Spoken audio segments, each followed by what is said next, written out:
Hi, So Mike. then he's got 4 people sitting in the room.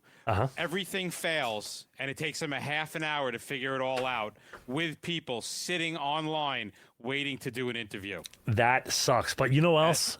You know what else sucks? Decon else? sucks. Decon does suck, but you know what doesn't suck? What? Or how we can make it suck less? What? Is using First Line Technologies hybrid decon. They good are stuff. absolutely revolutionizing the decon process with their bar method, which is blot, apply, and remove using wet and dry decon. Unbelievable. No more rigging hoses, finding areas large enough to set up all that crap. The system's compact. You toss it in the back of the Chiefs vehicle, that kind of small. Yep, so don't take our word for it. Do your own recon at makedeconsuckless.com or visit them at firstlinetech.com. Remember, First Line Technology is making decon suck just a little bit less.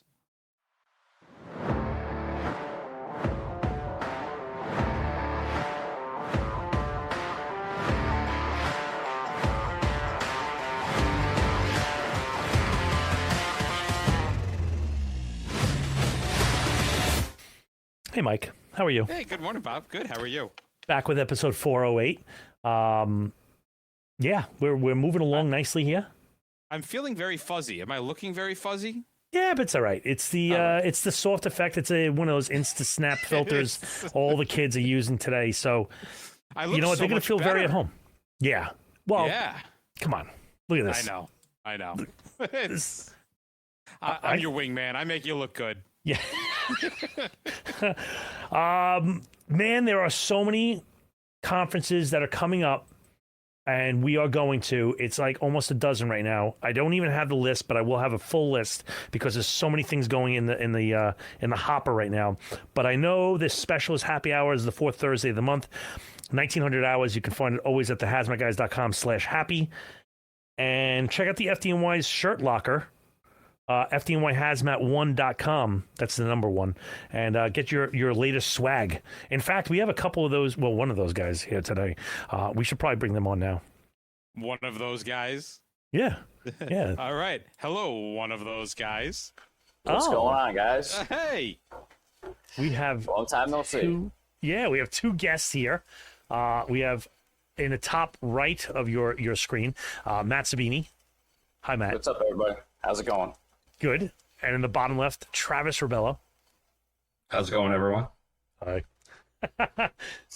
Very enthusiastic. Listen to them both. Thrilled to be here.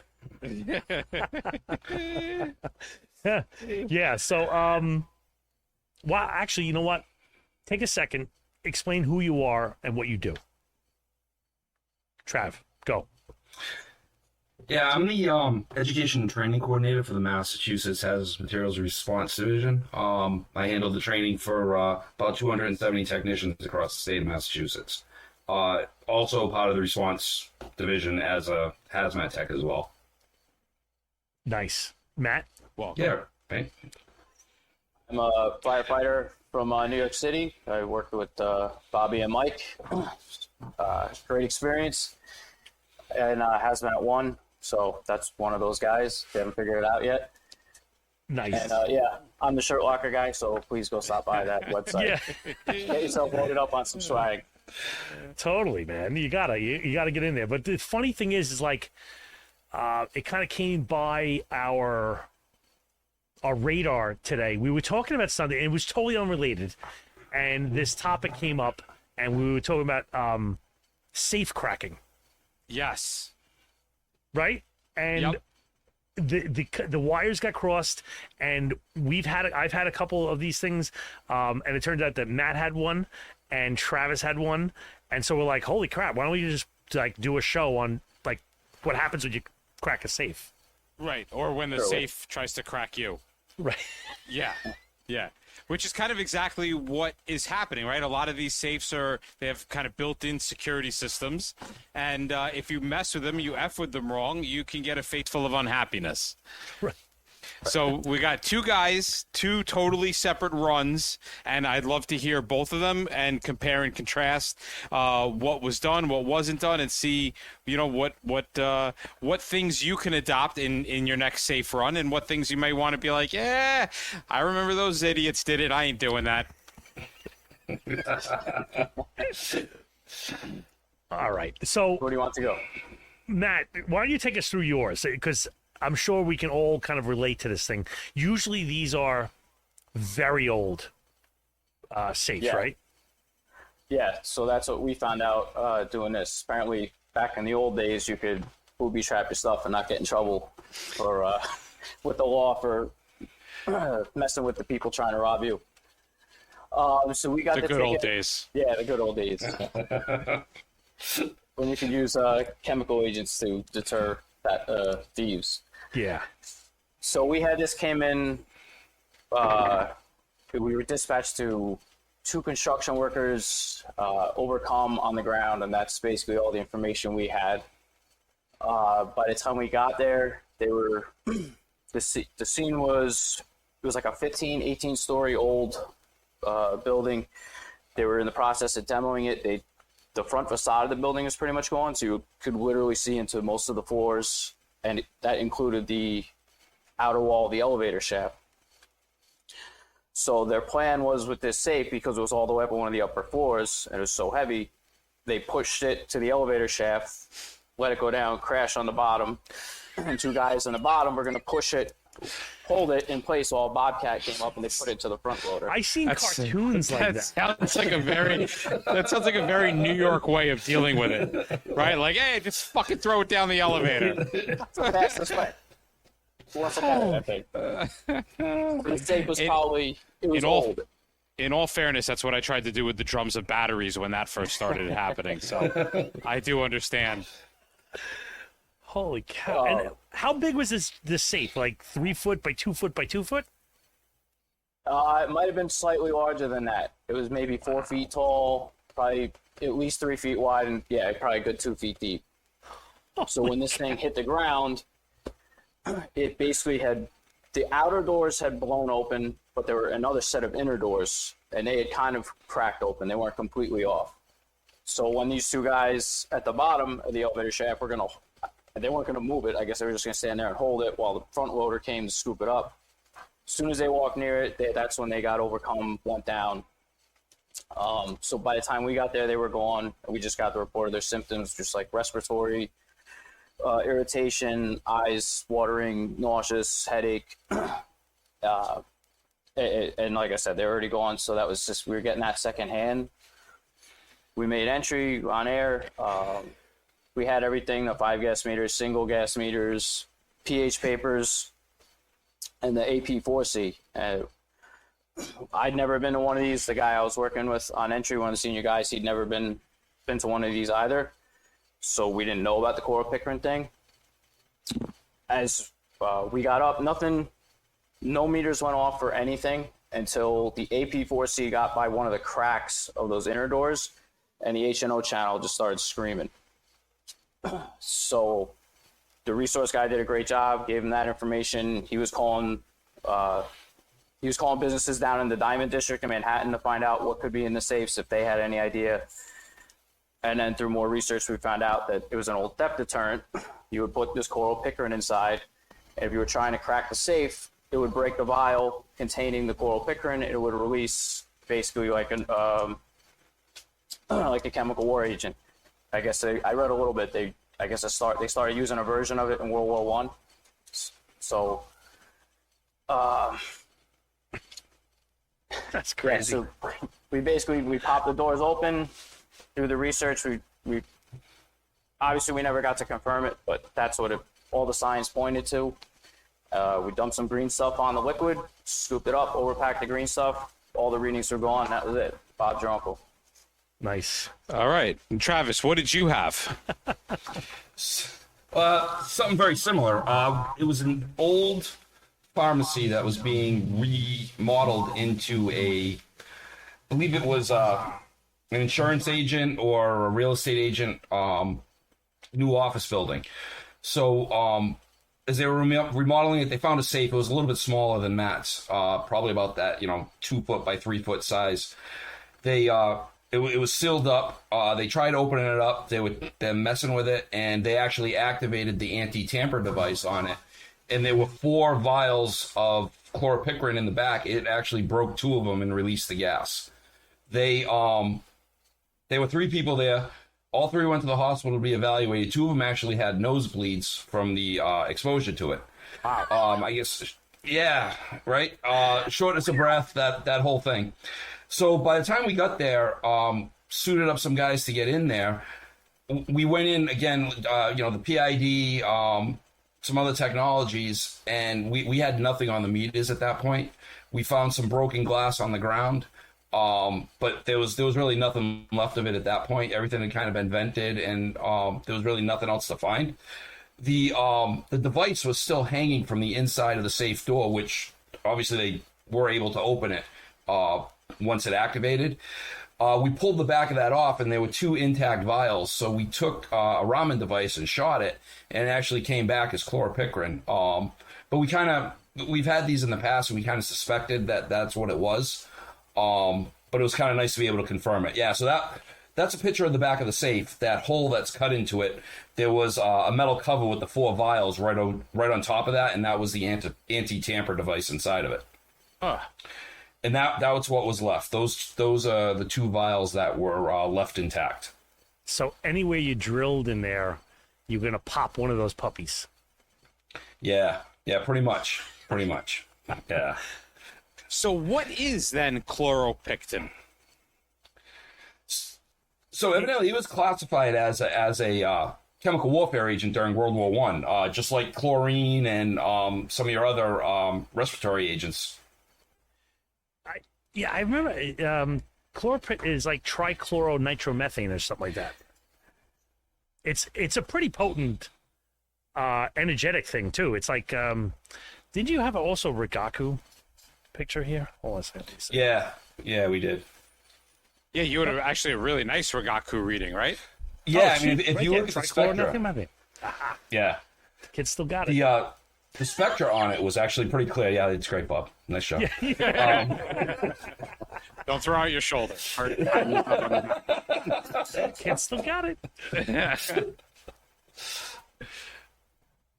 So That's this was crazy. through the intact vials. Obviously, there was nothing left to sample, in the air. No. Did you guys do the AP4C by any chance? No, this was 2 years ago. We did not have the AP4C at that time. Okay. You know what? So I'm just looking at this thing, and it says it's not a flammable. It's a big health and reactivity thing. It's a blister agent. It's a CWA. So, and both of you guys had people that were exposed to this thing, and you said that basically once they were removed from the area, they were kind of cleared out. Would you like? Yeah, would you? pretty much. Would you say it's kind of like a Macy type thing where, it's not a sticky type thing where it's going to be consistently giving you the symptoms? Or was it like kind of like Mace where as soon as you go outside, all is better? On ours, the patients were already gone by the time we got there in the ambulance. But the workers that were there that were said before they left, the symptoms had all substantially resided. So I'd say it kind of sounds like very similar to like Mace. Like once you get out of the area, even looking at some of the NIOSH resources on the chloropicrin says, after removed from the area, the symptoms will start to subside. So it sounds pretty similar to it. Yeah. So our victims, I'm sorry. No, go ahead. Our victims also had left for the hospital before we got there. And once we positively identified it as chlorpicrin, we actually sent a technician to the hospital to speak to the attending doctor. So they, hey, this is what we have. They were already discharged by the time my guy got there. They cut them loose and said, they're fine, move along. So, What a crappy chemical warfare agent. yeah. Like, I just got to walk away and I feel better. Yeah, because, I'm just looking up real kind of quick, and it says it was a poison gas in World War I. It's a fumigant. It is mainly done for insects and etc. However, like the vapor pressure is 18 millimeters of mercury at STP. So that's more of I have to go find it, which makes sense because if you're a safe cracker, you only want to get the safe cracker and not gas the whole building. So some on a lower end of the vapor pressure range makes sense. But So if it's 18, Travis, did you have liquid when you... So if you look at that picture, it almost looks like it was just a picture of the floor. Right. When we went in there, that was actually just the glass vials on the floor. There was actually no liquid left at all. It was completely dry by the time we got in there. Okay, but that, you know what, like surface area makes more vapors. So like Right, if it's splashed The out. same vapor pressure as water, so you could imagine a vial of water evaporating when it's spread out. Yeah, that's pretty clear. Those Oh, yeah. spikes are all over each other. Wow. That's interesting. Like All right, so what are some of the things, Matt? You said this was one of your first chloropictin runs. What would you do differently for the next run, and what would you suggest for people who, you know, I might have this? How can I move forward? Well, as far as things I would do different next time, I would have definitely liked to done broken out the secondary meters and try to get a positive ID with the Rigaku or you know, one of the many other things we carry on our rigs. I would have liked to given it a try. Just a lot of times on unknowns, we never get to figure it out. We mitigate it. Emergency's done. We never really. Everybody's safe and healthy. That's the end of the incident. So we never really get to find out. So just being what it is and it was a cool learning experience. I would have liked to have shot it with a secondary, try to ID it. Yeah, I'd be interested to see on the chemical classifier strips, if the halogen group would have popped up with the chlorine. Yeah. Trav, when you did the Rigaku on this, did you shoot it through the glass vials? Yeah. Yep. That's And what we I shot it. figured. It was actually, if you see, we had it overpacked in the bag. I shot it through the bag and the vials. Ah, okay. I was going to ask that because, like, I would be a little suspect with something that's 100 years old. You know, when you're shooting lasers into glass that's at least 100 years old, it's like, Yeah, it was a concern. So, like I said, we shot it. We had an overpack, a 5-gallon pail with Speedy Dry in it to kind of overpack it in that. We shot it while it was in the bag in the overpack, and we were still in PPE when we did it. So, what were you figured, wearing? What the hell? Actually, I was just wearing bunker gear and SCBA. Similar to us, we were doing the same. We were bunker gear SCBA. Knowing now that it's chloropictin, would you change, like if you were to say, hey, we got a safe that's dropped, we got blah blah blah, would you change your PPE? Would you go to something different, considering it is still classified as a blister agent? I mean, our run on our box, it was outdoors, so I wasn't. It seemed the readings weren't that high on the AP4C. I mean, I would, in that scenario, I think I would be comfortable in the bunker gear SCBA. As far as our run, we went in on kind of like a recon with bunker gear and SCBA, and finding what we found, there was nothing there. So There's no reason to switch out. No, absolutely not. Especially with the quantity, like I would be pretty comfortable. Like, it's not an unlimited amount of liquid that you're going to have to be potentially splashed with. It's like 4 vials. They're just long test tubes, basically.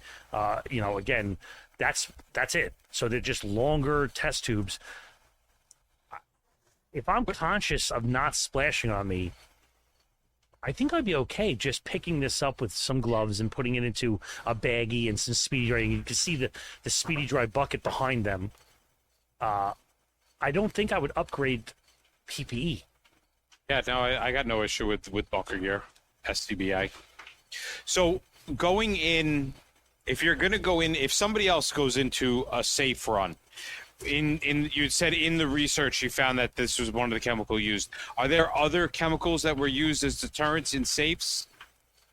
To be able to say, okay, no, this is definitely like a chloropictin, or was there other indicators?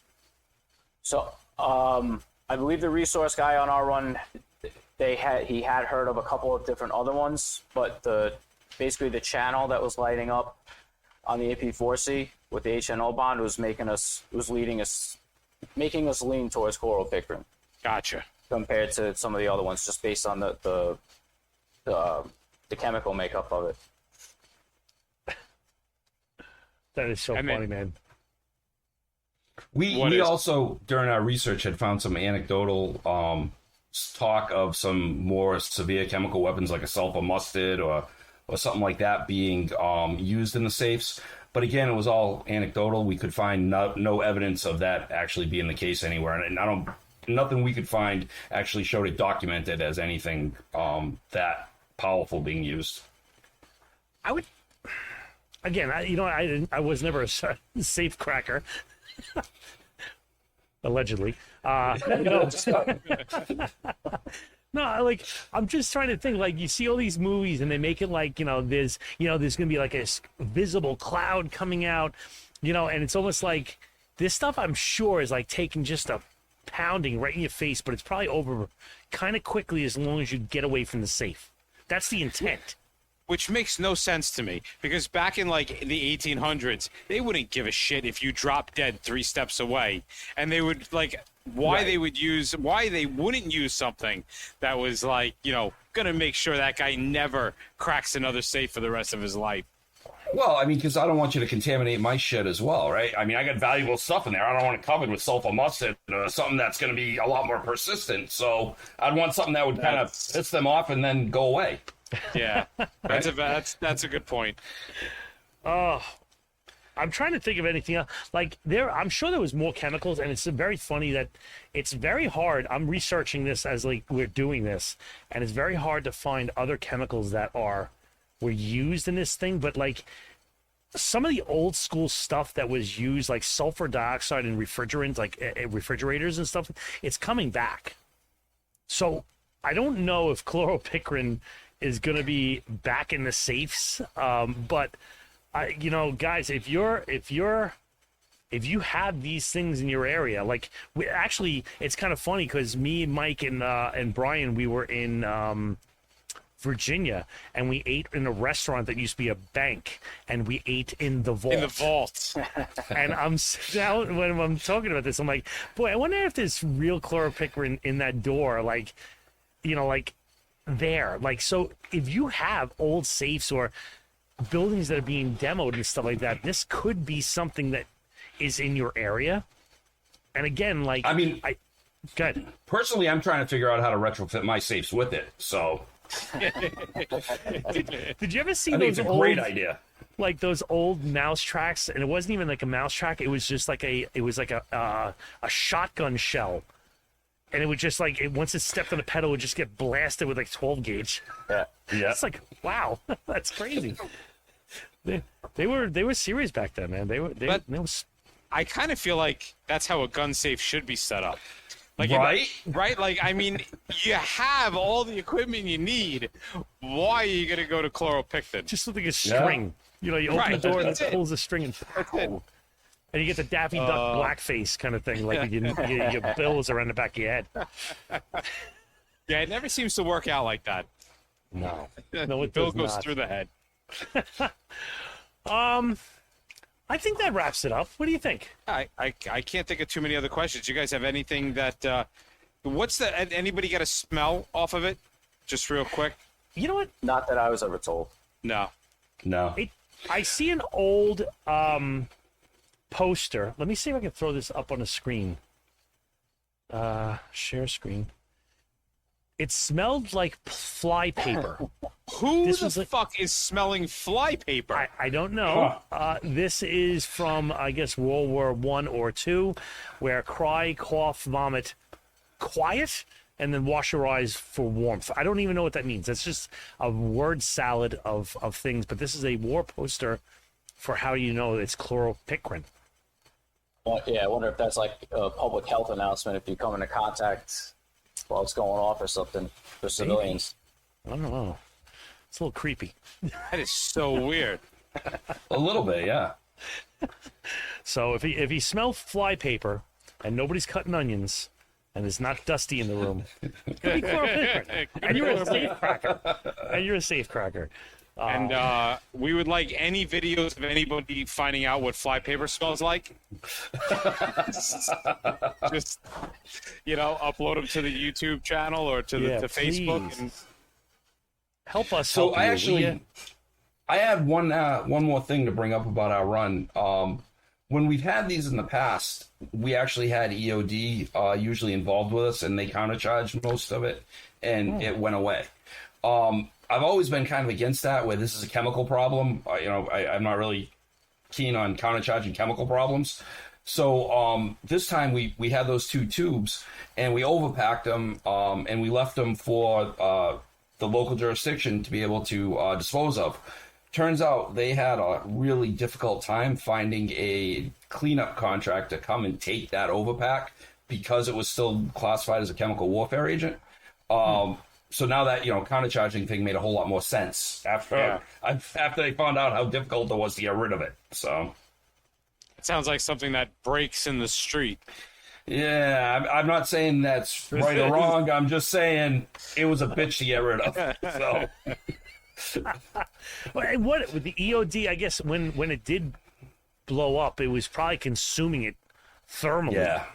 yeah, it was destroyed within the countercharge. So there was really never any evidence left of it. But again, as a hazmat guy, I'm kind of against dealing with chemical problems in that manner if we don't have to.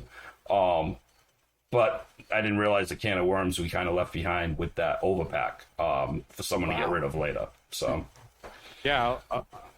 But I guess you guys definitively knew it was that, so you can't even turn around and be like, I don't know, it's technically an unknown. yeah, Whereas like Matt's run, it was like, it might be chloropictin, but we don't really know, so it's just an unknown chemical. yeah, we took those photos. We really didn't think it through. We had some pretty concrete evidence that that's what it was. So Yeah. I love it. Thank you guys for coming Awesome, on. guys. Appreciate Thank you. you guys giving us a little insight into these types of runs. And if you guys need, anybody out there needs training on these, we have an entire course on this stuff. So contact us at training@thehazmatguys.com or info@thehazmatguys or bob@thehazmatguys or anything at the Hazmat Guys basically will work. We've got an email for every word. Yeah. Yeah, we'll leave you some chloropicrin behind as a prop.